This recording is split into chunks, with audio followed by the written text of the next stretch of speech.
Slugs are near universally hated in gardens all over, and for the most part they are indeed unwanted pests, as a large percentage of slugs found in gardens are invasive species.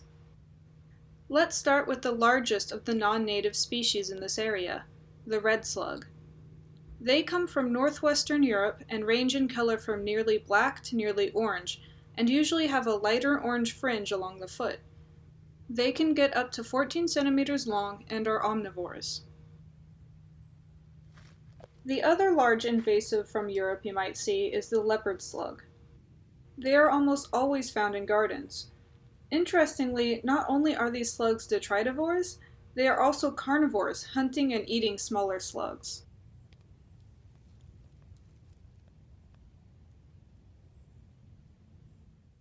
As you probably know, slugs are hermaphrodites, carrying both male and female reproductive organs. When they mate, as seen here, they cross-fertilize and both will later go off to lay eggs. Now we get to the slug you all were waiting for, the banana slug. The banana slug is a bit of a Northwest icon. They are the second largest species of slug in the world, reaching up to 25 centimeters long. They are also relatively fast for a slug, moving up to 16.5 centimeters per minute. There are three major species of banana slug. One is yellow with a dark head, another is yellow all over, and the third is yellow with a varying number of dark spots over the body. The biology of slugs is quite interesting. The underside of the animal is one long foot, hence the name gastropod meaning stomach foot. The body is separated into two major sections, the mantle and the tail. The mantle is the smooth section and back of the head. It houses the slug's reproductive organs and the single lung-like structure with the breathing hole. I say breathing, but there is little to no muscular movement to push air in or out, so a more accurate description is a gas exchange pore. The scientific name for it is pneumostome. Slugs evolved from snails, and the mantle evolved from the shell, so pretty much all of the slug's organs are there, including the anal opening hidden under the edge of the mantle. Some people may see a clump of soil stuck to the end of a slug's tail and think it is poop, but it is just dirt that got stuck to the slug's body as it crawled, and the mucus moved the muck along the body to the tail, where it can be dropped behind or even eaten by the slug. The head consists of two long eye stalks with retractable eyes that can only see shades of light and dark, but no color or shapes. Below the eye stalks are two sensory tentacles used for tasting the environment and finding food.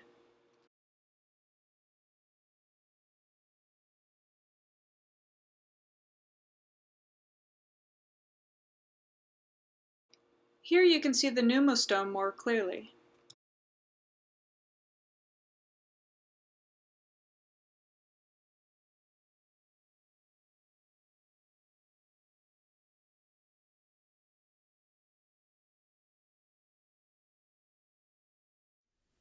A slug's mouth is pretty interesting too. They have a specialized tongue called a radula that is covered in tiny teeth-like scrapers. If you can get a slug or a snail to lick you, you can feel them for yourself.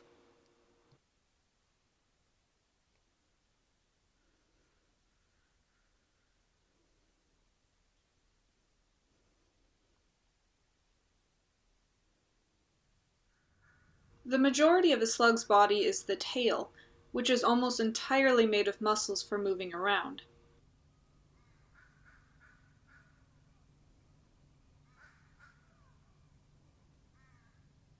Slug slime is a chemically complex substance that expresses different properties based on the amount of pressure exerted on it. When under zero or light pressure, it is slimy and slippery, allowing the slug to slide along its surface. When pressure is added, it immediately becomes sticky, giving the slug a strong grip on the surface.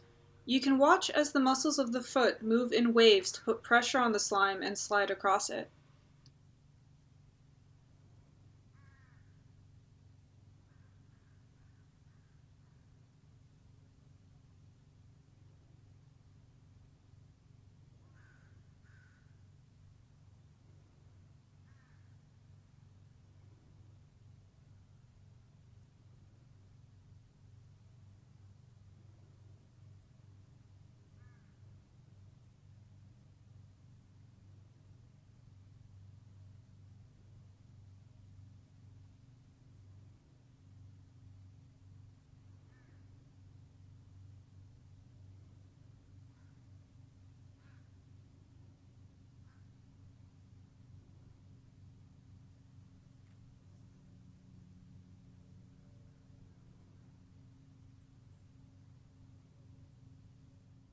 Banana slugs are important detritivores in the ecosystem. They eat a variety of decomposing plant matter along with moss, mushrooms, and some live plants, including stinging nettles. Their dung is a nitrogen-rich fertilizer. Some predators can eat these slugs, including garter snakes, ducks, geese, and salamanders. Raccoons also eat them, but must first roll the slug around in soil to neutralize the defense mucus that would otherwise make the slug too sticky to eat. Even humans can eat them, and they were added to traditional recipes of many Native American tribes here on the coast. But apparently their taste is not something to be desired. So, better to let them crawl through our wet forests.